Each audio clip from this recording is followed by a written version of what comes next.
Hi everyone, I wanted to show you a few hints and tips when you're straightening your hair.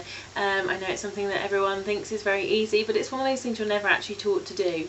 Now I'm going to be using Cloud9 straighteners to do my hair. These are Cloud9s. Now as you can see, they actually come with a heat protective end on them. All you do is put over the top even when they're hot, and that will keep you safe from burning yourself. Now these do come in a lovely box as well. I'll just show you. This is the Cloud9 box. As you can see, it's very pretty. As you open it, you've got the purple inside there, so that's gorgeous. And they heat up very quickly. I'll just show you. So they're cold at the moment. You can see I can touch them, not a problem. All you do is flick the switch on the inside and it shows you the temperatures. Now I'm going to turn this right up to the top temperature there. I know that I've just got a little dial on the inside. Now I'll wait a couple of seconds. I'm just going to put the heat protector back on whilst I wait for them to heat up. Now in the meantime, whenever you straighten your hair, it's always best to put something on it first. The worst thing is to use straighteners straight on your hair because you'll start drying it out. If you use them regularly, I mean flat iron spray, Brocato Cloud9 is one of my favourites, but I also use this, which is Vibrocolour. This is great for your hair as well. It's good for coloured hair. As you can see, I've got dye in my hair, so I've just used that when it was wet, rough dried it. As you can see, no straightening or anything whilst I dry it. So now all I'm going to do, I'm going to use, I'll just tell you, these are now fully warm, ready to use. So one hairbrush, and I'm just going to use 2 dividing clips as well, just because it makes it a bit easier when you are straightening your hair. So first of all we're going to do is give it a quick brush through, make sure it's not too knotty, and we're going to take the top section of the hair up. Now it doesn't really matter what the section is, you don't need to be perfect with it, grab any amount you like. I'm just going to use the sectioning clips to clip that onto the top of my head. Now that just allows you to get one section of your hair done at a time. Can make it quicker and it makes it a bit more thorough, especially if you've got quite wild hair anyway. So fully hot, now taking the end off. Hairbrush, all we're going to do, we're going to start right at the front here. We're going to grab a small section of the hair with the hairbrush. Now why I put the hairbrush through first is it gets the hair nice and flat, ready to go through with the iron. So start at the top, just take it down the length of your hair right the way to the bottom, and as you can see, that section of my hair is now nice and straight. I'm going to do that a couple of times. I don't go too mad on mine because I don't like it to be dead straight. I like it to have just a little bit of body left in it. Now if you wanted it dead straight, just do it a lot slower as you go through. If you're like me and you like a bit of body in your hair, the other thing you can do is when you start at the top, actually twist the straighteners, and that actually allows it to have a bit more body as you do it. Okay, now I'm going to do the same with the back of my hair. So again, I'm going to take the hairbrush through first, and I'm going to use that to pull out the section of hair and just run down to the bottom.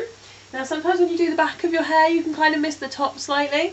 Now if you want to just catch that, just use your fingers. Do be careful because your hair will be really hot, especially if you've got hot straighteners. So again, just take that section of the hair from the top and just run right the way down to the bottom. Again, if you want to keep the body, do make sure that you actually turn the straighteners as you do it. But you can do most of the hair whilst you're looking in the mirror because you can actually see quite far round, and make sure that you're doing it right. And then just give it a good brush through. Now all I'm going to do is take the top section of my hair out.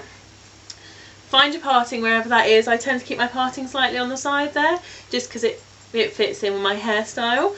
So I'm going to just take that top section of where my parting is, and I'm going to keep that up, including my fringe as well, because it's always difficult to do your fringe. So I'm going to again just tuck that in, just one of the clips, shove that in from the side. Now the clips don't really matter what kind of clips you use, as long as you have ones that stay at the top. Mine is quite good, it's got little grippy bits in there, so it stays in really well and it's quite comfy as well. Just shove it in there. Okay, so we're going to do exactly the same again with this layer. So with the hairbrush, I'm just going to make sure I get any knots out because it's been on the top of my head. Again, we're going to start at the side. I'm going to start with that brush going through my hair to create a bit of straight and pull it right the way through. The smaller sections you do, the more heat gets onto that section of hair. So if you only do like a small section I just did at the front there, just run it through fairly quickly because you don't want to burn your hair.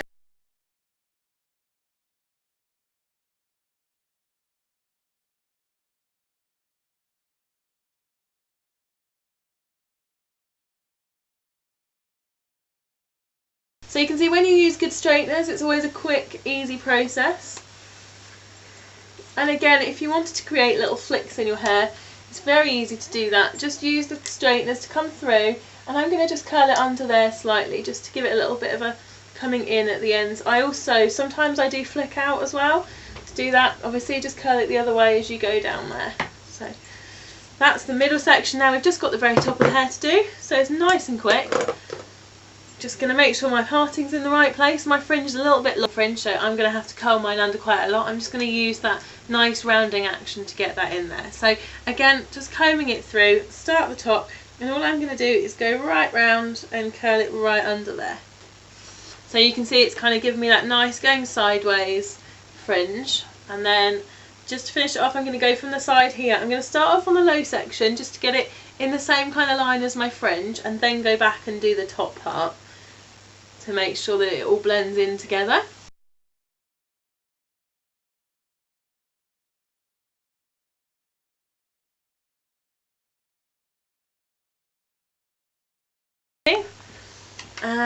Again, on this side it's not too bad because it was only the very top section, there's not a lot on that side, so I'm just going to do a once through just to make sure it's all nice and smooth and all blended in, so that I don't end up with layers that sit separate from each other.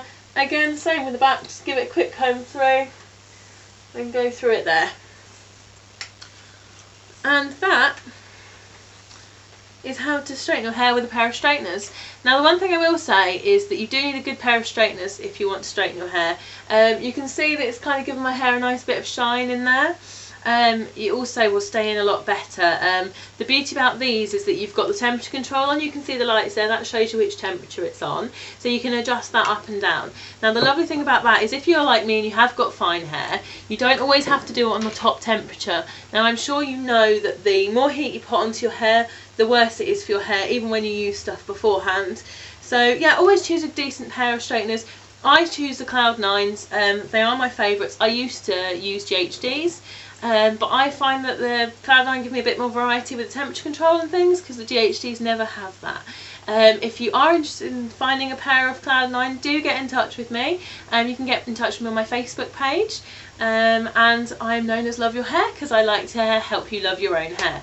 Now just to finish off our style, you can give it a bit of a puff up if you like it to look not quite so flat. The other thing I am going to do, I'm going to just use this. This is by Brocato. Now this is called Shine Drop, so I'll just let you have a close look there. I know it's quite hard to see because it is a clear bottle. And all I'm going to do, I'm going to put a tiny little bit of that into my hand, so just one squirt, you can see there. One squirt into my hand, so I'm going to rub that together. And all you do with this, it goes all over your hair. And then all I did was worked it right the way through my hair, including on the top, and right the way down to the ends. Never forget the back of your hair, because that's the place that a lot of people find that they forget. It doesn't get the nutrients that the rest of your hair does, so you sometimes end up getting a bit of a hole in your hair underneath here. So always make sure that all the products you put on, you do put on right to the back and right to the ends. Now I wish you could feel my hair, because the difference that the Shine Drop makes is amazing, and it now feels really soft, but I'm pretty sure you can probably see the difference. You can see down the sides, both sides, and I'll just show you the back as well. And so there you have my hair fully straightened. I've used Shine Drops on top just to give it that, and then what I normally do is just give it a little bit of a fluffing at the sides. Now for me that just kind of adds a little bit of body. What you can do, hands underneath. Now once you've straightened your hair is still quite warm. The style only actually ever holds into your hair once it's cooled down. So I quite often do this if I'm in a rush, and for example, I have quite a bit of a habit of tucking my hair behind my ears, and if I know I'm going to be doing that a lot, I always make sure it's fully cooled before I do anything else, because then you make sure that that style will hold in, and it also just gives you that nice bit of body as well. So just around the edges, and then what you can do, you can use a nice hairspray all over it, whatever you choose to do. I tend not to use hairspray in mine. I just kind of give it a bit of a scrunch during the day if I feel it needs it. And yeah, that's pretty much my style. So if you have any questions, or if you want to see any of the styles or anything at all, please either leave me a comment on the bottom or visit my Facebook page, which is facebook.com/loveyourhair. And I look forward to seeing you all soon. Thank you so much for watching, and have a really great day. Bye!